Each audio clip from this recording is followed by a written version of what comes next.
台灣前總統蔡英文抵達本國，準備參與哈利法斯國際安全論壇。佢話此行係加強台灣同國際嘅連結，提升台灣與民主伙伴嘅關係。黃永康報道。蔡英文喺東岸時間尋晚抵達多倫多，一批台灣僑胞喺佢下榻嘅酒店迎接。佢聽日將會到哈利法斯出席國際安全論壇，並發表主題演講，係呢位前總統5月卸任以嚟第2次外訪。佢抵埗後喺社交媒體留言，話此行會同嚟自世界各地嘅朋友互動，就民主發展同區域安全等議題交換意見，繼續加強台灣同國際連結，提升台灣同民主伙伴嘅關係。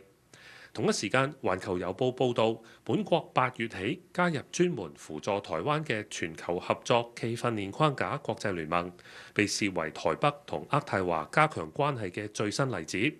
呢個框架係由美國發起，有過百個成員國喺台灣被排除喺國際刑警同聯合國等國際組織外嘅情況下，協助台灣喺國際事務上仍然獲得支援。另外，台灣陸委會證實，正喺內地服刑嘅前中共政治局委員薄熙來，佢個仔薄瓜瓜同一個台灣女人喺其他地方結婚後，以中國大陸人士身份申請到台灣團聚。被問到薄瓜瓜背景敏感，陸委會強調團聚係人之常情，只會按正常程序處理。